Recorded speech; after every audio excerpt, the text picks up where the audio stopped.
All right. Hello, hello, hello. Good evening. This is the live Q&A that we promised with Sygnus Credit Investments. We have two of the co-founders joining us right now, Berisford Gray and Jason Morris. You guys have been getting nothing but accolades all evening since Taking Stock started at 7 o'clock. Beris and Jason, you're looking to break records. This is one of our most watched live premieres this evening.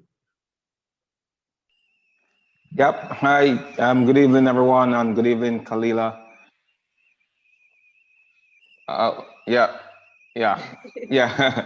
Beris is Yeah. getting camera shy on us this Yeah. evening. Hi. Good evening, everyone, Don't be and good camera evening. shy, Beris.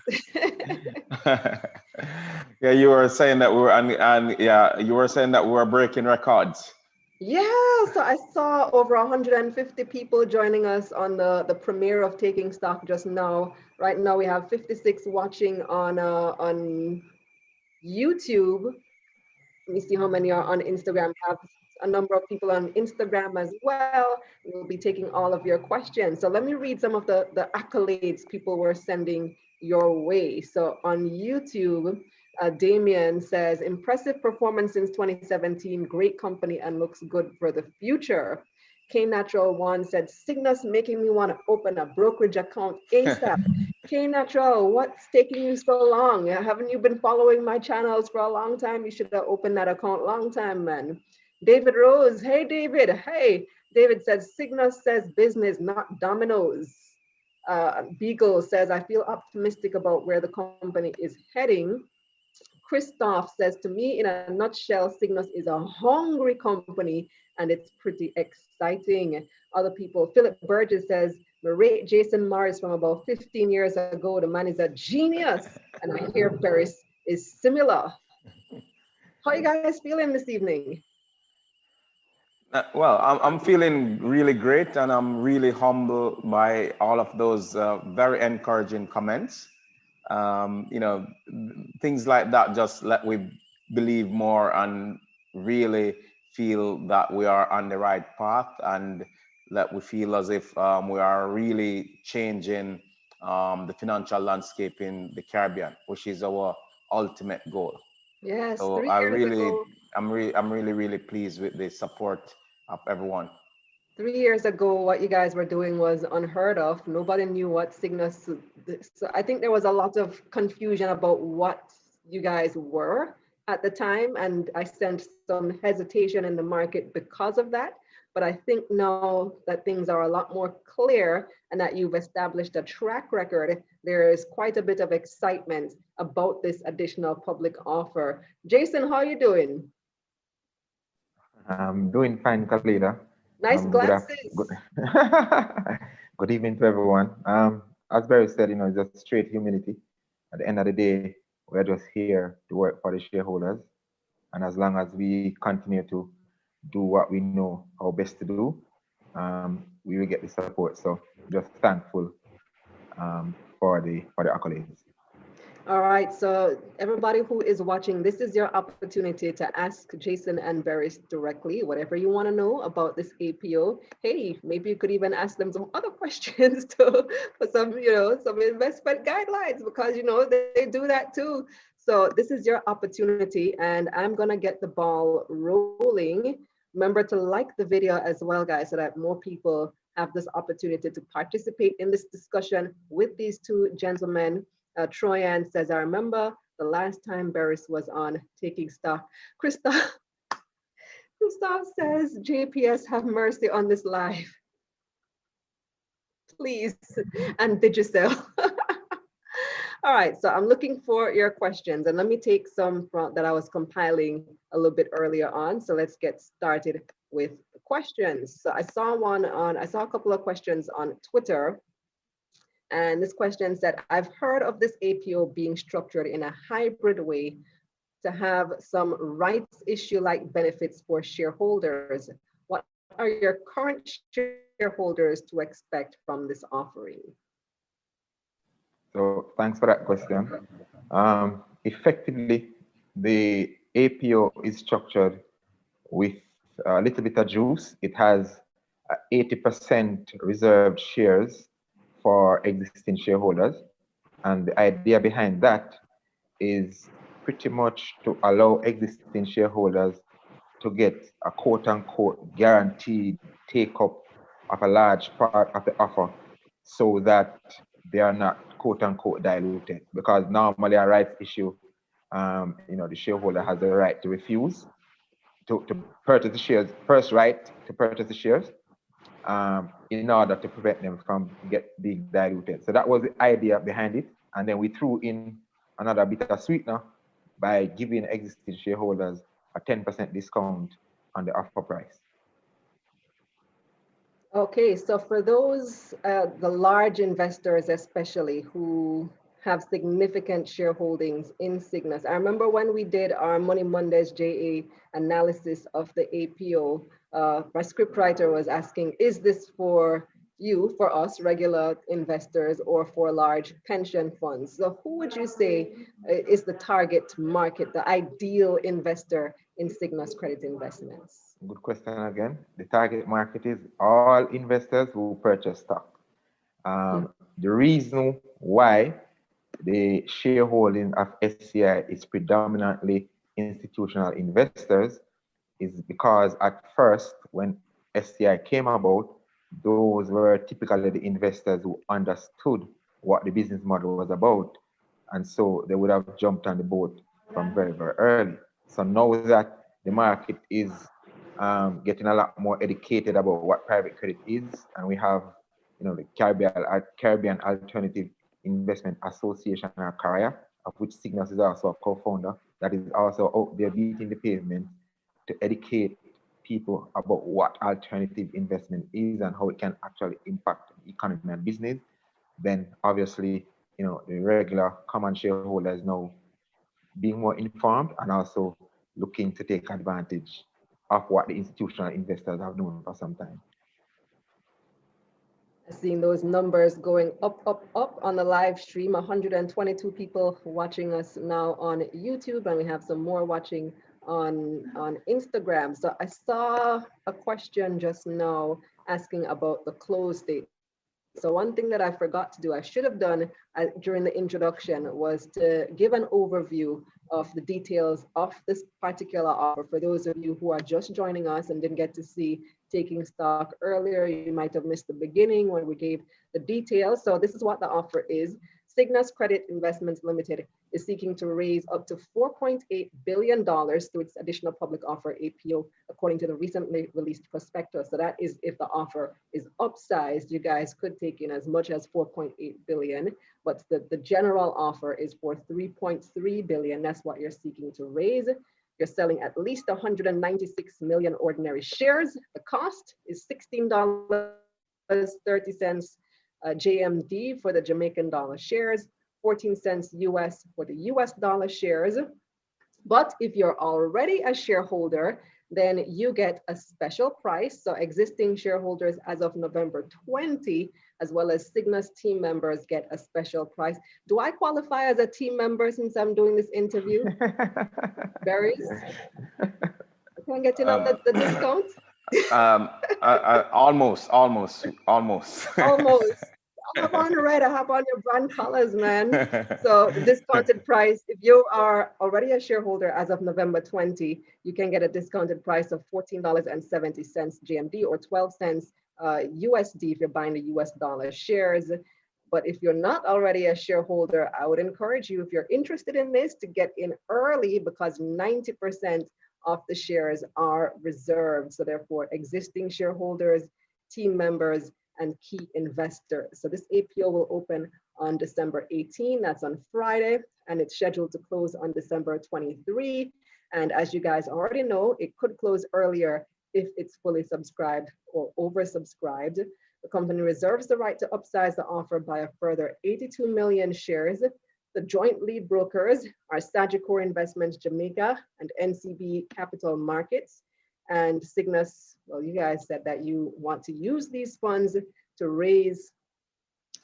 pay down on a loan and to complete more investments on your timeline. So let's get back to the questions, and I see them coming in fast and furious now. Troyan Browning says, what are the fees associated with tax advisory and consultation services with regards to registering an IBC? Who wants to take that one? Well, I'm not a tax expert, but typically, it's anywhere between 1,500 to 3,000 US dollars, and it can take 24 to 72 hours to actually execute.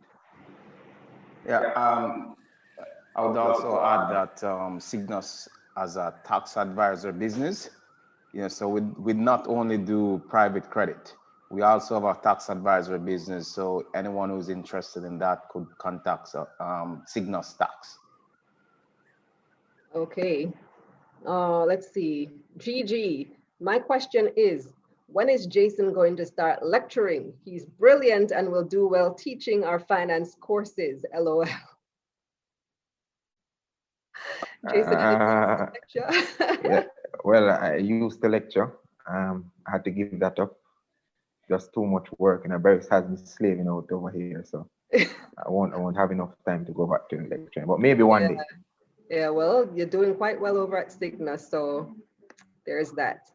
Ashley Cotner says, the prospectus states that units in excess of the minimum purchase can be bought in multiples of 100. However, JMMB has stipulated multiples of 1,000. Can selling agents make such a change? I don't know if this is a question for you guys or for your lead brokers, but if any of you can answer that question, that's what Ashley Cotner wants to know. That's something that we will take up with the brokers. Typically, whatever is in the prospectus is the approach that we would take, or the lead brokers would take. So I'm not sure if it's because their system is set up to do 1,000, but we will have a discussion with JMMB. Okay, good. David Rose is asking, can a shareholder apply to both classes of shares and with any JCSD account? So can you buy both JMD and USD? You can buy both or any one that you want. There are no restrictions on what you can buy. All right. So Nosaj says, I bought in on the 20th of November. Would I be a part of the existing shareholders pool? I think. So cutting it close, I don't think you'd make it. Once the stock exchange has you as in fact owning shares on that date, then you would make the pool. Right. So that date, November 20, was the date of the record date for you to be a shareholder by then. So if you bought on November 20, usually the transaction takes 2 days. T+2. I think they reduced it to 1 recently. So if you bought on exactly that date, you probably wouldn't be a shareholder on record until the 21st or the 22nd. So you probably just missed the cutoff date, but you should check. Where would he call? Where would he be able to find out if he's made it? He would have to check the JCSD. The JCSD. All right. Yes, so because they have a register. They have a register that you can check to see whether or not you are a shareholder on that date if you're not sure.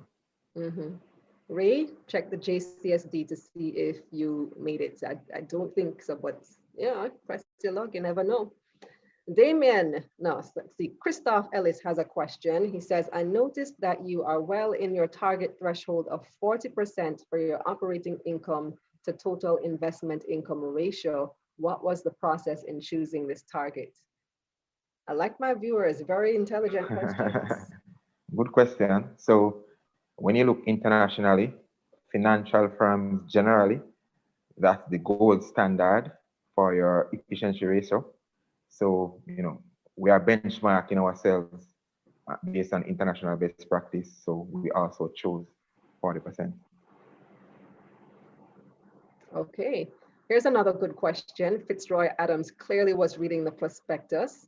Fitzroy says, is the share buyback after the 5th anniversary a guarantee? Saw that in there too. Yes, the company is required to make an offer of to purchase up to 15% of the shares on the 5th anniversary. The only question is whether or not any shareholders will be selling at that time, right? Well, yes, we have to make the offer. Okay. Sean wants to know. Sean says, could you give more details on the bridge note that was secured and will be repaid, for example, the interest rate, etc.? Yeah, so the bridge note, the interest rate was 5.85%. And the tenor of the note is 12 months.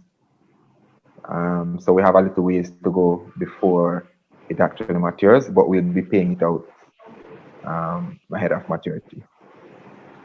Ahead of maturity, how much sooner you think? Effectively, as soon as the APO capital is in the kitty.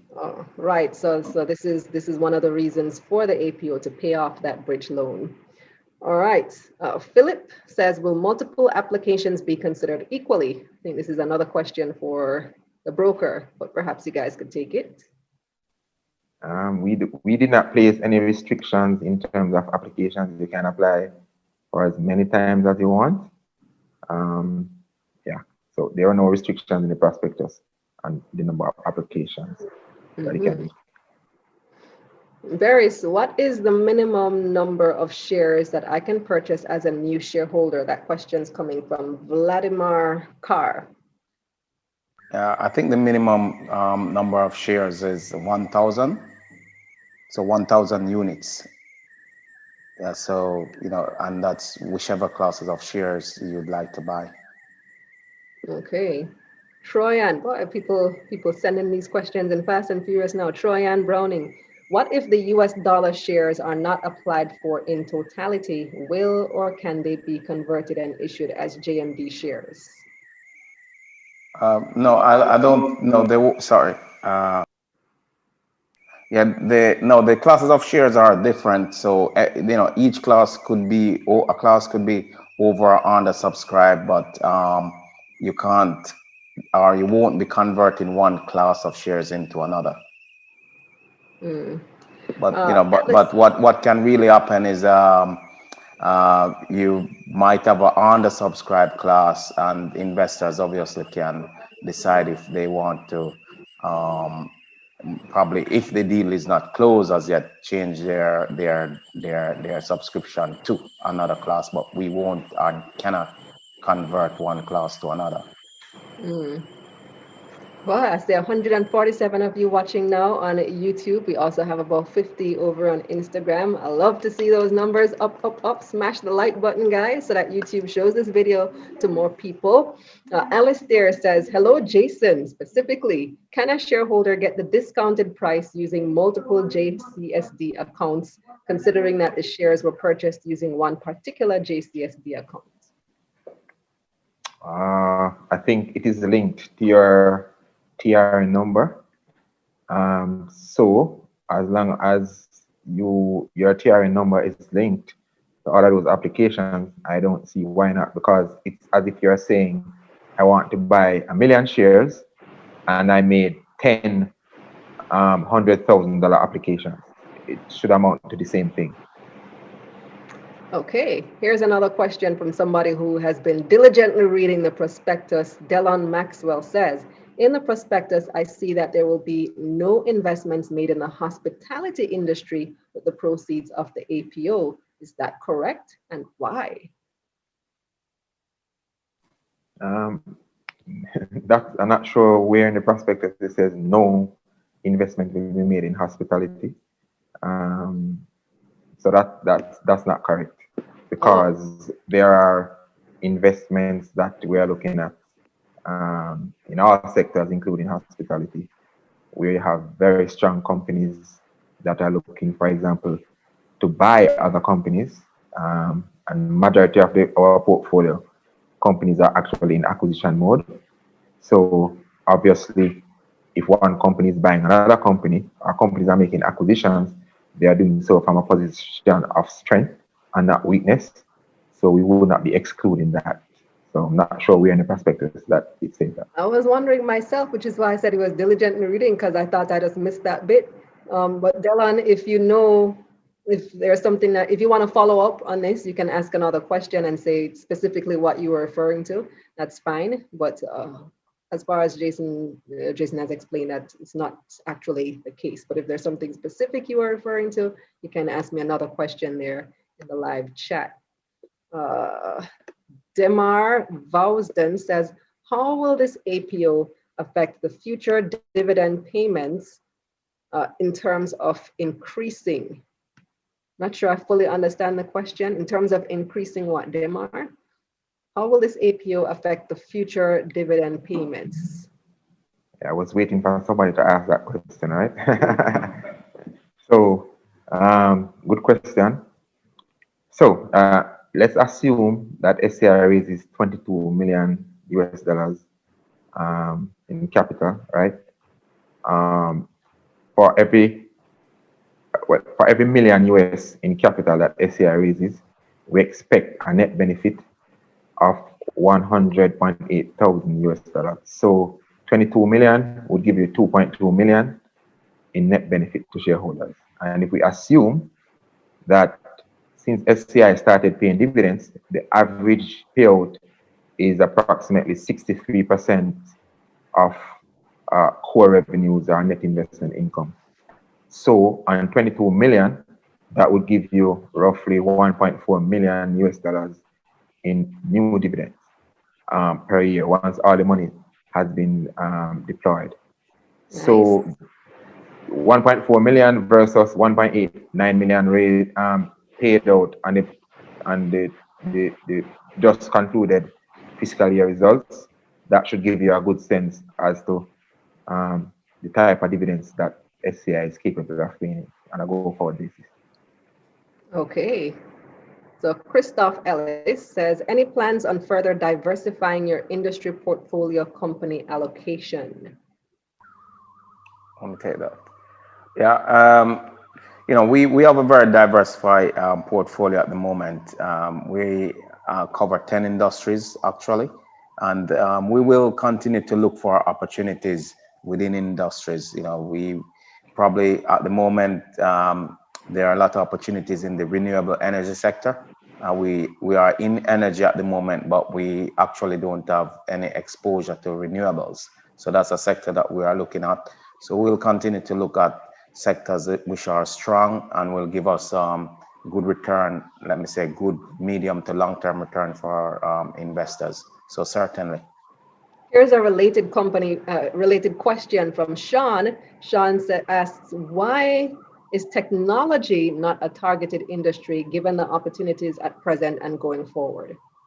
Yeah, technology is a targeted industry. To be at the moment, we actually are invested in telecom. I think in the Caribbean, you don't have a lot of, let me say, pure technology plays, but certainly we are looking to invest in technology, especially if you're talking about technology which are distribution enabling businesses or businesses which are logistic related. Yeah, certainly we are open to investing in technology. Yeah, because the keyword has been pivot and keywords have been pivot and digital over the past few months since COVID, right? Everybody's suddenly interested in technology. Everybody's suddenly interested in being digital. There's a lot of interest there. Another related question, Kemi Johnson asks, what other industries will you be considering in the future? No, I think at the moment, of course, technology, certainly, as I said before, renewables is an industry that we are going to be focusing on in the future. And you know, there are still opportunities to look at products that will address, let me say, gaps in the commodity sector. That's an area that we have done one or two transactions in, which were very successful.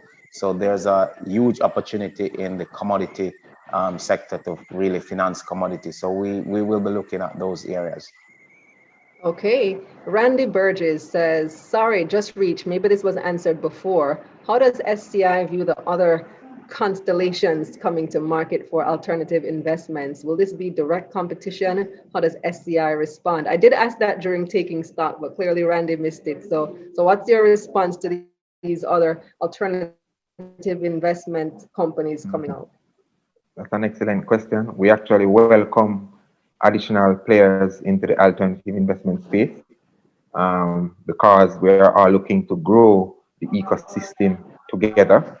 And obviously, one or two companies alone won't be able to grow the ecosystem. What we will find happening is that as this ecosystem grows, private credit and alternative investments in general will be able to actually get a greater share of the financing pie and therefore actually stimulate a lot more growth than is currently being displayed by companies. If you look in the American market, I mean, private credit is expected to be 1.5 trillion in the next 5 years, coming from 850 billion now. So I see areas where with competition, we'll be able to collaborate. For example, there might be a $40 million acquisition, and obviously SCI alone won't invest 40 million in an acquisition. But if you have 2 or 3 players in the space, then we could co-invest. And this is what I mean when I say more players will allow the industry to go a lot faster and have a much bigger impact, because we need alternative investment like never before in order for companies and the Caribbean to recover and grow beyond COVID.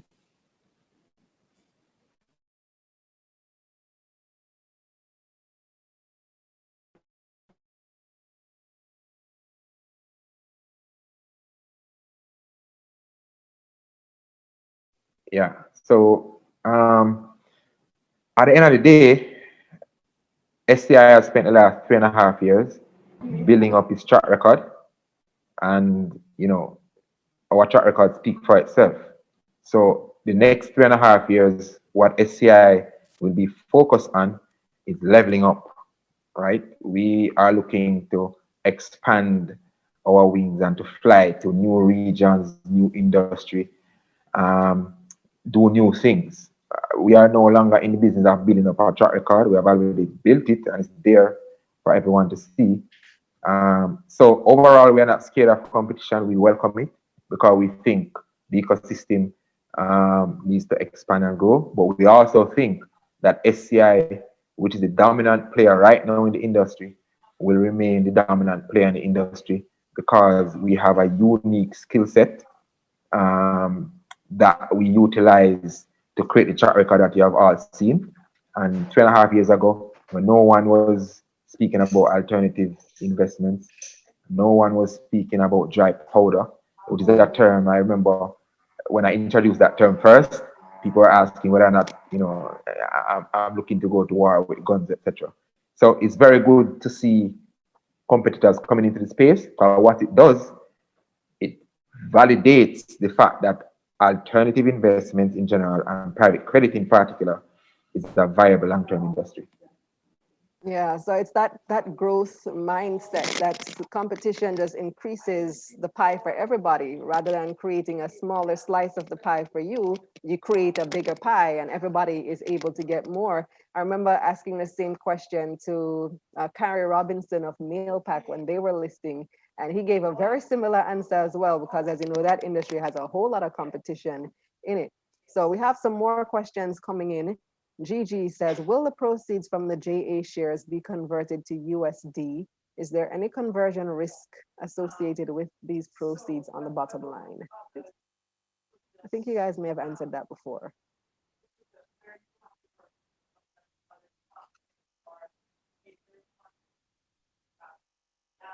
Who wants to take it?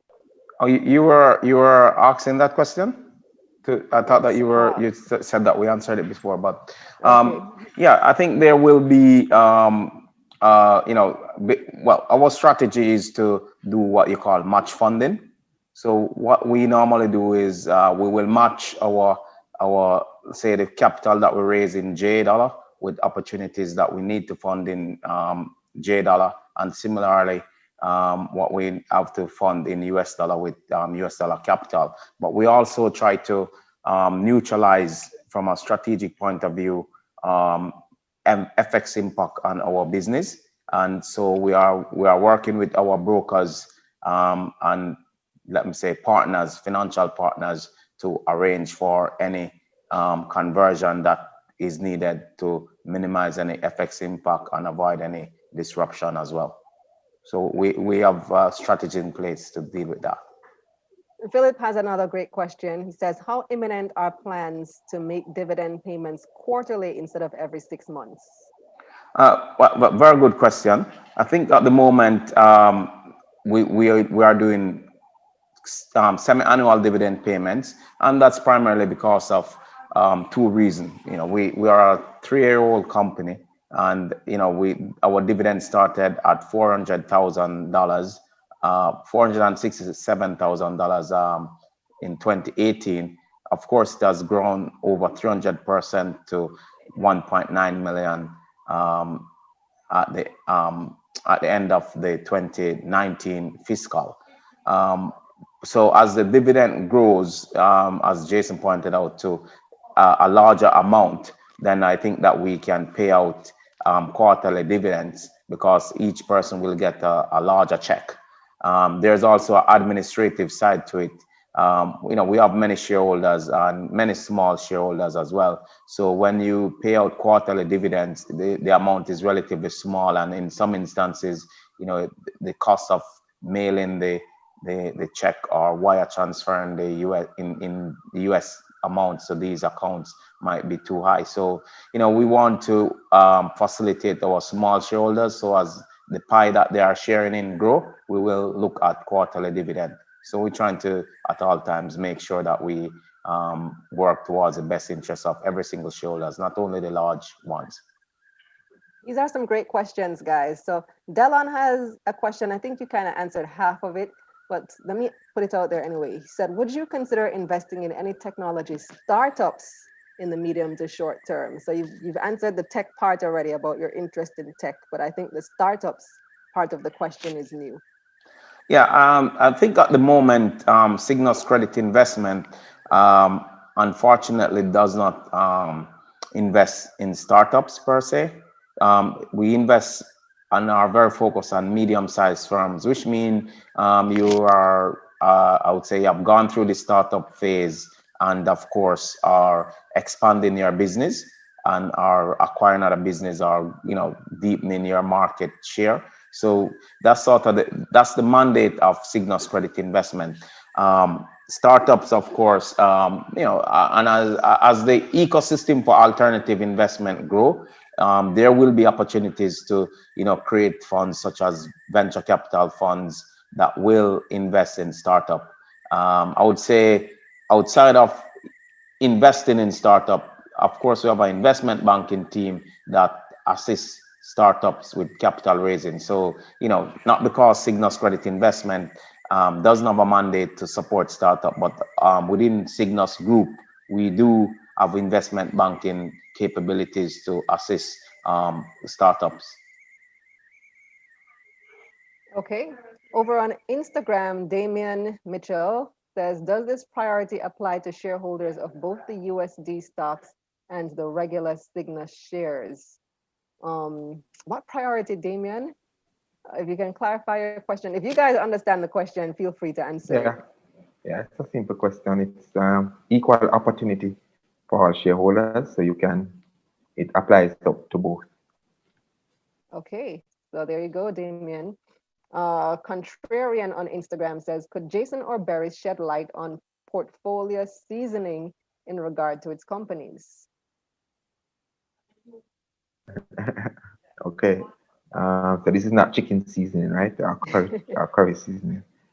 So the average life or the average tenor of SCI's investments as at September 2020 is 1.8 years, meaning on average, the maturities of the investments is 1.8 years, but the portfolio, but the company itself is 3.5 years old, right?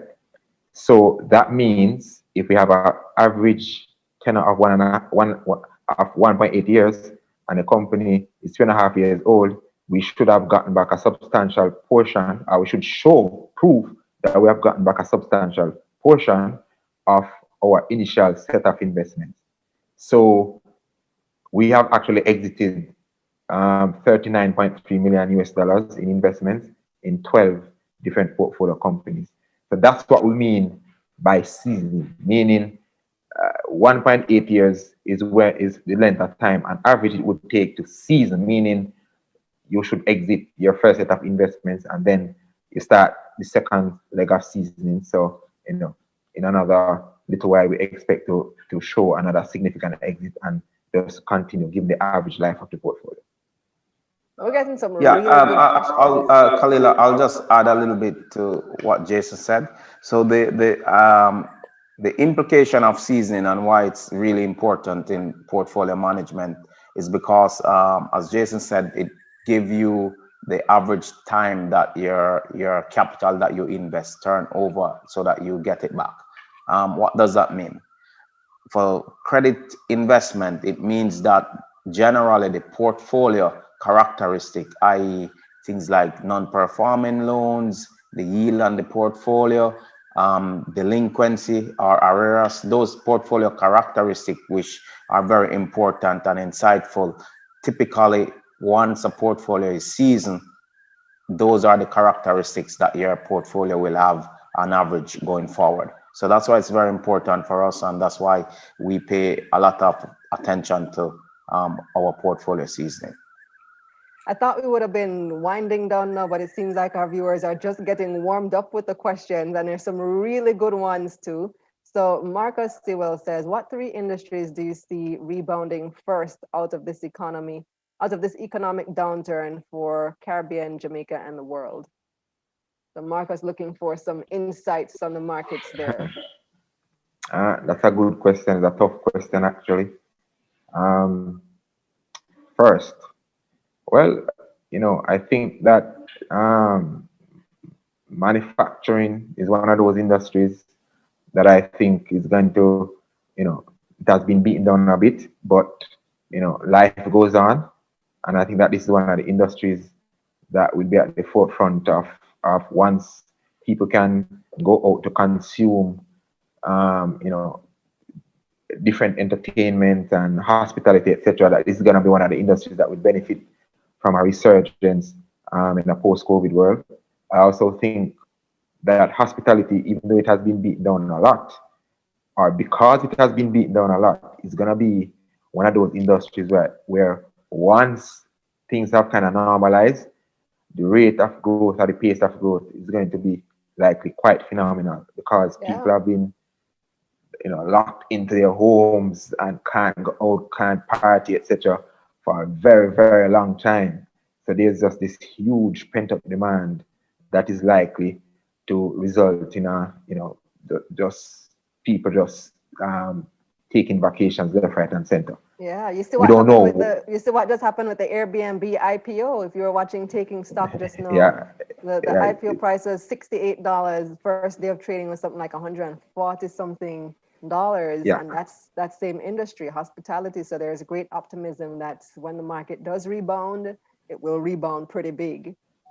And the last one is energy, because of course people have been confined to certain locations and can't travel a lot. In the US, travel has been cut substantially because of quarantines, etc. So I expect that we're gonna see a rebound in energy as well. As to when those rebounds will occur, that's uncertain. But once things start to normalize, I expect that those 3 industries will be at the forefront of any recovery. DJ Phoenix on Instagram says, does SCI or any of the teams thereof have any mentorship programs for young or less experienced investors? Not formally. However, we are an open shop. I mean, people can call us up and discuss ideas, or if they want mentorship, we'll provide that. We actually do this with quite a number of young persons right across different spectrum. Or people can just, they can holler at us, so to speak. We are not like, we're not stuck up or anything.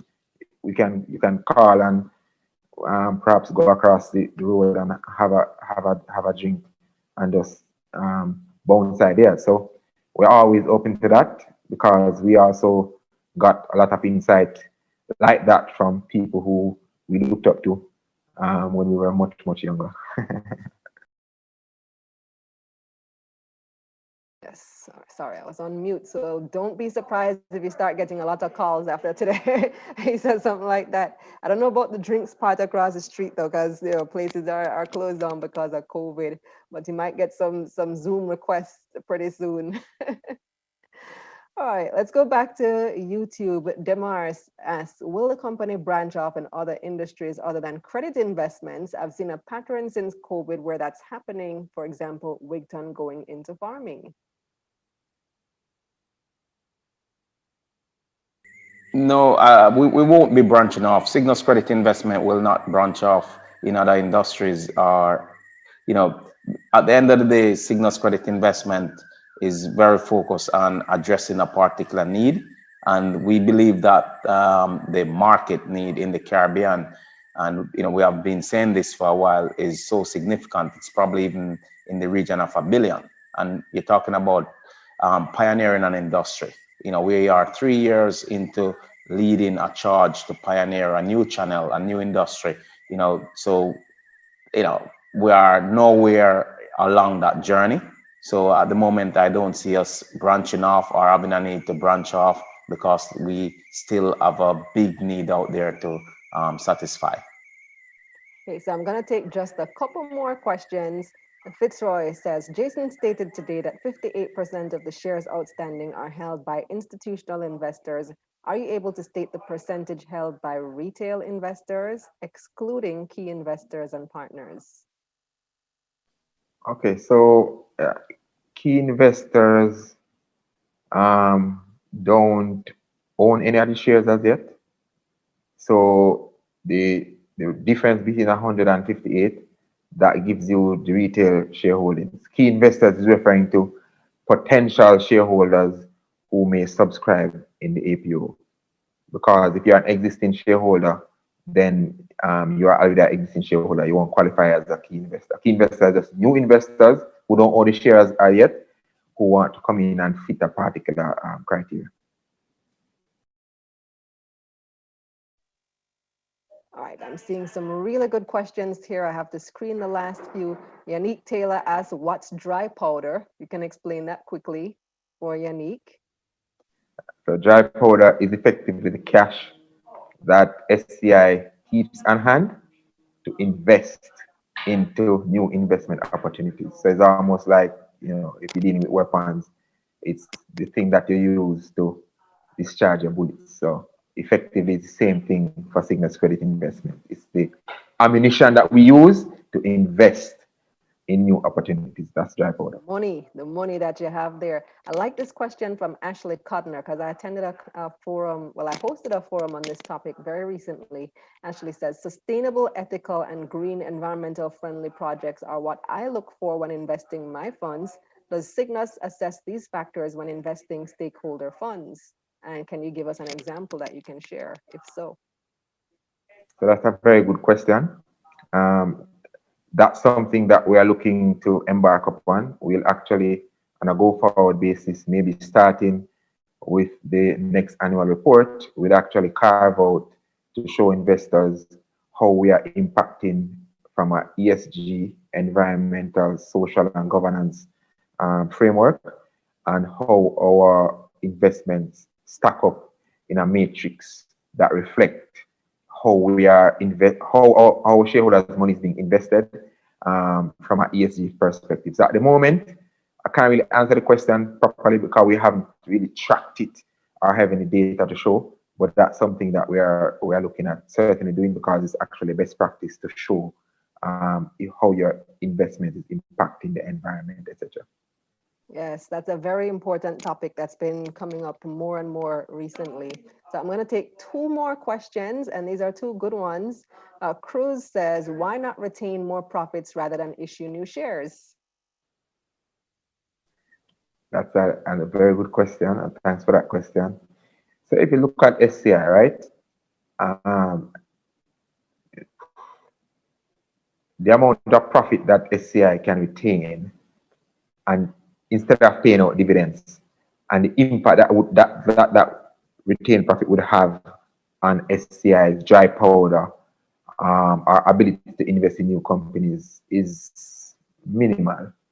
So we have paid out 3.8 million in dividends, right? Which to shareholders is a lot because it amounts to 5% yield on the US dollar shares for IPO investors and 5.5% yield on the J dollar shares. However, 3.8 million in many instances is not big enough to finance one of SCI's investments in many cases. So it doesn't make sense for us to really retain that. It's not gonna really materially affect how SCI invest, and that's the reason why we have decided to pay out the earnings to shareholders, allow you to have your cake and eat it at the same time effectively. So the last question I'm going to take is from Randy Burgess, and Randy says, has Sygnus taken note of any opportunities for significant real estate development? Think Greater Portmore. Where is Jamaica's next city likely to emerge? That's a good question, and I think Randy is now touching a little bit on the capabilities and the platform of Sygnus. Outside of SCI, Sygnus also has a real estate financing company called Sygnus Real Estate Finance that looks at opportunities in the real estate sector.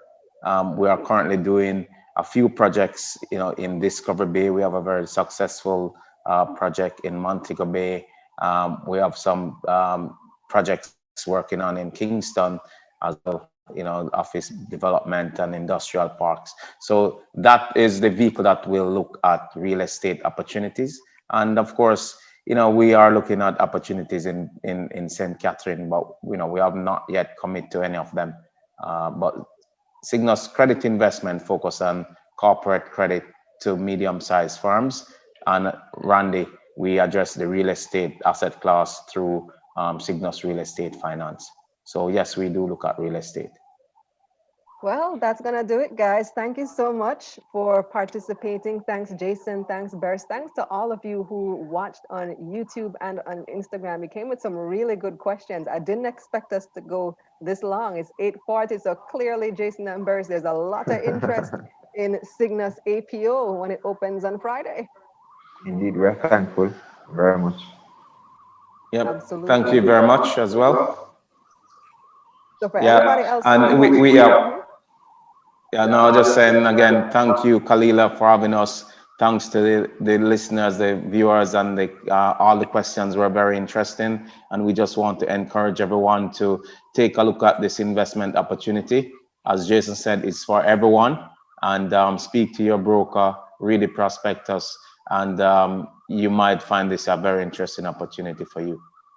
So subscribe to the APO if you find it interesting. Subscribe early, Bert. Subscribe early. Yeah, subscribe early. This deal is, it's likely to close early, so subscribe early. Consult your licensed financial advisor to determine if this APO is right for your investment style, for your investment profile. And of course, you got a lot of information from the guys here today on this program. If you missed Taking Stock, you can go back and watch that. If you missed Money Mondays, JA, any of our videos that we've done before, you can get some background on Sygnus and what they're all about. And of course, check out our website, KalilahReynolds.com. Thanks. That's going to do it for this evening. I wish you all the best when Friday comes and it closes on or before the 23rd. That's a wrap.